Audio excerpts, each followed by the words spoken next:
Party इसलिए बनाई गई है कि हम समझते हैं कि पाकिस्तान का निज़ाम एक वो निज़ाम है कि जो कि सिर्फ अशराफिया के लिए काम आता है और आम पाकिस्तानी को आगे नहीं बढ़ने देता है। उस वजारत का कोई फायदा नहीं है जिस वजारत से आप अपने मुल्क का कोई फायदा ना कर सकें। उस वजारत में कोई इज्जत नहीं है, उस वजारत में कोई मकाम नहीं है जिससे आप पाकिस्तान को बेहतर ना कर सकें। सिर्फ लफ्जी कार्रवाई नहीं, असल में अब पाकिस्तान का निज़ाम बदलना होगा।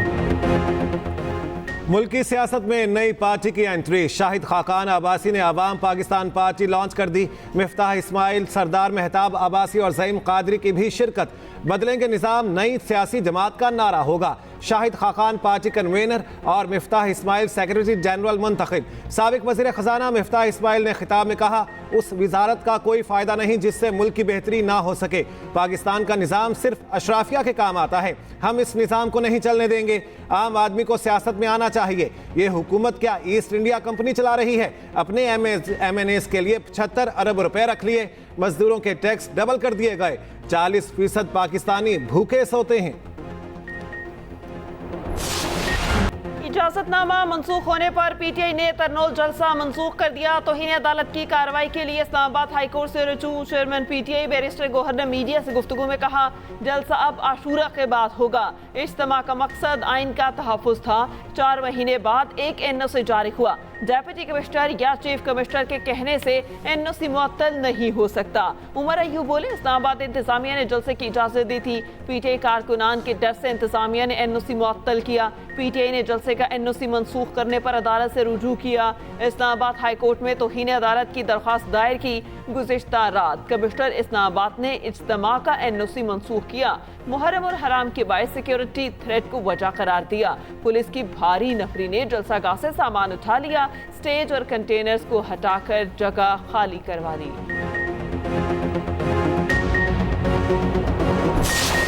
चोरी करके आए हुए हैं, फॉर्म 45 के पास नहीं है।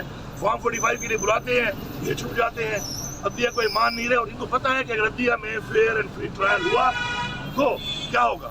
एक बंदा झूठी गवाहियां करेगा और फिर घूमेगा। तो मजाक बना हुआ है इस मुल्क में कि मैं झूठी गवाहियां करूं, उसके बाद मैं घूमता फिरूं।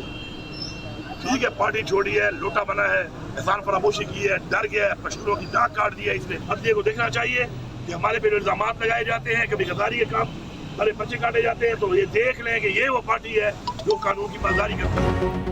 आइन के तहत हमें जलसे, जुलूस और एहतजाज का हक है। जाली केसेस वापस लें, फिर मुज़ाकरात होंगे। वज़ीर आला खैबर पख्तूनख्वा अली अमीन गंडापुर का पारा हाई। मीडिया से गुफ्तगू में कहा, मौजूदा हुकूमत बैसाखियों पर मौजूद। अदलिया में फेयर ट्रायल हुआ तो सब सामने आ जाएगा। बानी PTI ने हड़ताल की तो पूरी कौम भी करेगी। मुल्क तोड़ने वालों को सजा देने का मुतालबा। कहा, चीफ जस्टिस हमारे बेंचेस से अलहदा हो जाएं। एपेक्स कमेटी में अज़्म इस्तेहकाम की बात हुई, ऑपरेशन की नहीं। परवेज खटक ने डर कर पार्टी छोड़ी, पश्तूनों की नाक कटवा दी। टोल प्लाजा हंगामा केस में वज़ीर आला की जमानत कन्फर्म हो गई। लाहौर समेत पंजाब में काली घटाओं के डेरे। मुख्तलिफ शहरों में वक्फे वक्फे से बारिश का सिलसिला जारी। सूबाई दारुल हुकूमत लाहौर में बादलों की एक और इनिंग। नशेबी इलाकों में पानी जमा, ट्रैफिक की रवानी मुतासिर। ठंडी हवाओं ने मौसम दिलफरेब बना दिया। गुजरांवाला, साहिवाल, सरगोदा और मियांवाली पानी पानी। कसूर में मकान की छत गिरने से 10 साला बच्ची जाँ बहक, 3 अफराद जख्मी। इलाज के लिए अस्पताल मुंतकिल कर दिया गया। बारिशों का हालिया स्पेल कल भी जारी रहेगा। कराची में 8 जुलाई को बादलों की भरपूर इनिंग होगी। शहर में आंधी और गरज चमक के साथ बारिश का इम्कान। मुल्क की मईशत के लिए अच्छी खबर। पेट्रोल और गैस तलाश करने वाली कंपनीज का $5 अरब की सरमायाकारी का ऐलान। पेट्रोलियम और गैस की तलाश और पैदावारी शोबे का वज़ीर आज़म की क़यादत पर एतमाद का इजहार। वज़ीर आज़म की कंपनीज को ऑफशोर ज़खायर ढूंढने की दावत। कहा, पाकिस्तान में मकामी सतह पर तेल और गैस के ज़खायर की तलाश हमारी अव्वलीन तरजीह है। आम आदमी के लिए ईंधन और गैस सस्ते होंगे। मुतालिका हुकाम को शोबे के तमाम मसाइल का तरजीही बुनियादों पर हल पेश करने की हिदायत। इसहाक डार की सरबराही में कमेटी कायम। मुतालिका हुकाम, सेक्रेटरीज और माहिरीन शरीक होंगे।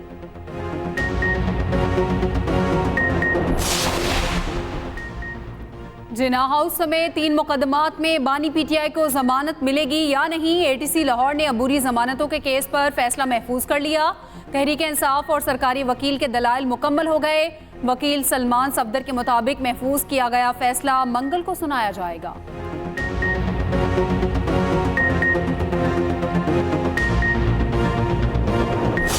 आईने पाकिस्तान है, ये कोई जामिद किताब नहीं है। आईने पाकिस्तान एक लिविंग कॉन्स्टिट्यूशन है और जब कभी भी किसी ने उसे डिविएट किया है, अपनी मर्जी के मुताबिक उसको सरकमवेंट करने की कोशिश की है, उसके साथ कभी कोई छेड़छाड़ करने की कोशिश की है, तो बड़ी रिजिलियंट नेशन है हमारी, उसने वापस उसको उसकी असल शक्ल में बहाल करने की हर मुमकिन कोशिश की है। अपोजिशन आइन के दायरे में शौक से एहतजाज करे, कायम मकाम गवर्नर पंजाब का हिस्बे इख्तिलाफ को मशवरा। मलिक अहमद खान ने तकरीब से खिताब में कहा, हम भी टोकन एहतजाज के तौर पर अवामी असम्बली लगाते रहे।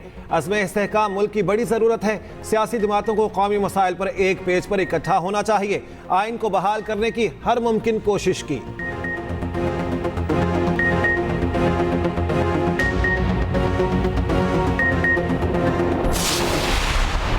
दुनिया में कहीं नहीं देखा होगा जहां आपको अरबों रुपए खर्च करके और टीवी स्टार्स को और मॉडल्स को लाकर और उनको साफ सुथरे कपड़े पहनाकर जो है वो कोई 2-3 मिनट की वीडियो बनाकर लोगों को धोखा देने की जरूरत पेश आए। समझो दाल में काला है। क्या जरूरत है भाई? अगर कुछ अच्छा किया हुआ होगा तो चांद पे तो नहीं किया होगा, जमीन पे होगा। लोग उसको महसूस कर लेंगे, लोग खुद बोलेंगे कि हाँ आपने काम किया है। MQM क़यादत की सिंध हुकूमत पर लफ्ज़ी गोलाबारी। वज़ीर आला मुराद अली शाह के तरक्की के दावे मुस्तरद कर दिए। मुस्तफ़ा कमाल ने न्यूज़ कॉन्फ्रेंस में कहा, मुराद अली शाह ने सिंध की गलत तस्वीर पेश करने की कोशिश की। पीपल्स पार्टी ने 15 साल तक सूबे में कुछ नहीं किया। सिंध हुकूमत ने अवाम की आंखों में धूल झोंकने की कोशिश की। तालीम पर 32 अरब रुपए खर्च किए गए। 76 लाख बच्चे स्कूल से बाहर हैं। क्या सिंध में दूध की नहरें बह रही हैं? अरबों रुपए इश्तिहारात पर लगाए जा रहे हैं।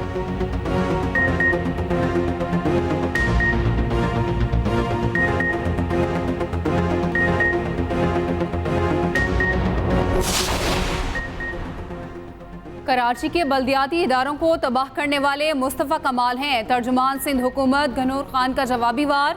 इल्ज़ाम लगाया, बल्दिया फैक्ट्री में 250 लोगों को जलाने वाले मुत्तहिदा के भर्ती करदा मुलाजमीन थे।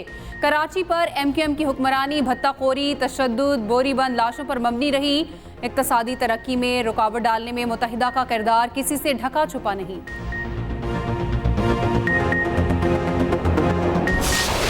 बिजली की लोड शेडिंग में जो पूरे पाकिस्तान में चल रही है और ख़ास तौर पर सिंध सूबे के साथ जो नाइंसाफ़ी हो रही है, और हमारे साथ नाइंसाफ़ी इसलिए भी ज़्यादा है कि हम इस वक्त सबसे सस्ती बिजली थर से नेशनल ग्रिड में दे रहे हैं 3000 मेगावाट करीब, और हमारी रिक्वायरमेंट इससे कम है।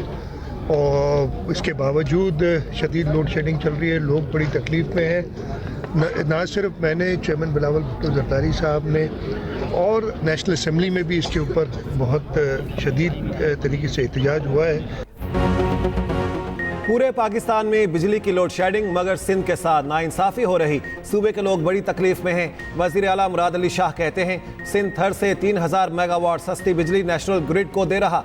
कराची, हैदराबाद, सक्खर, लाड़काना समेत तमाम डिवीजनल हेड क्वार्टर्स में स्मार्ट सिटी सिस्टम लगाएंगे। मजीद कहा, सिंध काबीना में रद्दोबदल का कोई इम्कान नहीं।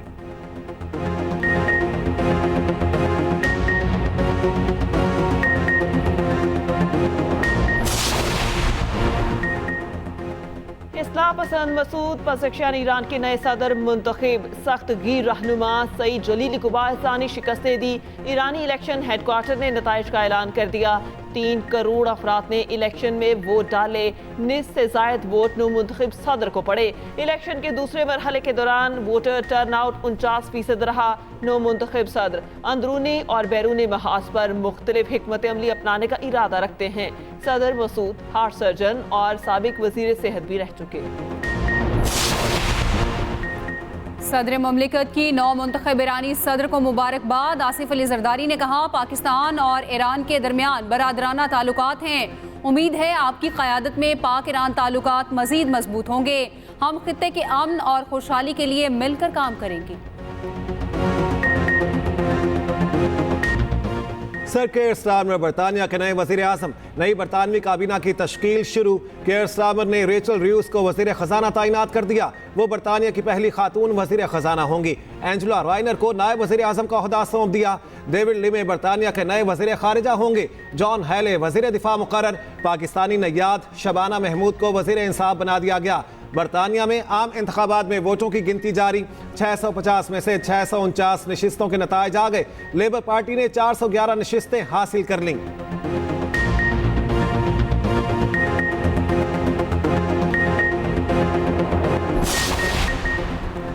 कानकोट कच्चे में पुलिस और रेंजर्स का मुश्तरका ऑपरेशन। भय्यू गैंग का सरबरा इमदाद उर्फ इमदू भय्यू मुकाबले में मारा गया।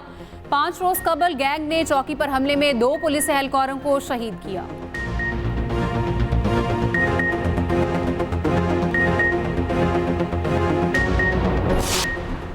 पंजाब में आला तालीम का हसूल आसान। जेहलम, विहाड़ी, बहावलनगर में नई यूनिवर्सिटीज़ की मंजूरी। वज़ीर आला पंजाब ने होनहार मेरिट स्कॉलरशिप प्रोग्राम की मंजूरी दे दी। स्कॉलरशिप की तादाद 4000 से बढ़ाकर 25000 करने की हिदायत। लैपटॉप स्कीम के फौरी इजरा के लिए अहकामात जारी कर दिए।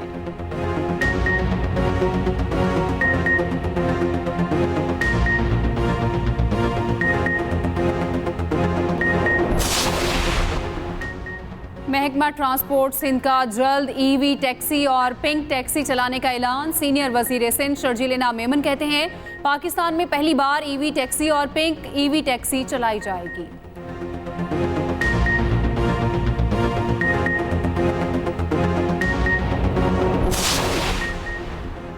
पेट्रोलियम डीलर्स एसोसिएशन की हड़ताल काम कर गई। वफाकी हुकूमत ने डीलर्स पर आयद करदा 2.5% एडवांस टैक्स वापस ले लिया। वजाहती ऑफिस मेमोरेंडम जारी कर दिया। तरमीम का इतलाक ऑयल मार्केटिंग कंपनियों के डीलर्स और रिटेलर्स पर ना होने की वजाहत।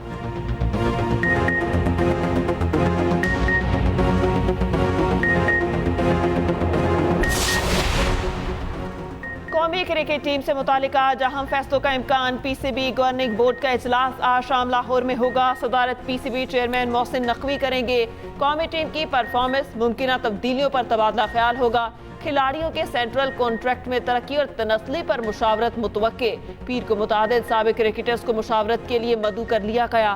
साबिक क्रिकेटर शुएब अख्तर समेत मुतादिद क्रिकेटर से राबते, डोमेस्टिक सिस्टम को बेहतर बनाने समेत तजावीज़ के लिए लाहौर आने की दावत।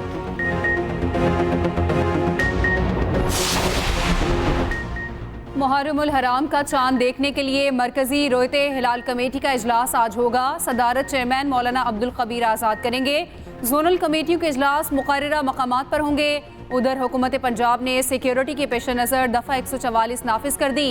सिविल सेक्रेटेरिएट में मुहर्रमुल हराम से मुतालिक कंट्रोल रूम कायम।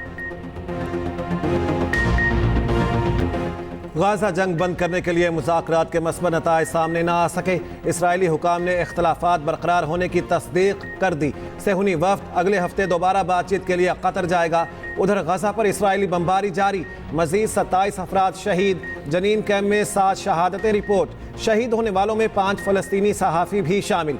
फ़लस्तीनी मुजाहिदीन की जवाबी कार्रवाइयाँ जारी। मुतादिद इसराइली फ़ौजी जहन्नुम वासिल। हेलीकॉप्टर को निशाना बनाया। मार्टर गोले और रॉकेट इस्तेमाल किए। इसराइली फ़ौज की लबनान में हिजबुल्लाह से झड़पें जारी। हिजबुल्लाह ने 17 रॉकेट हमलों में इसराइली इमारतों और फ़ौजी ठिकानों को निशाना बनाया।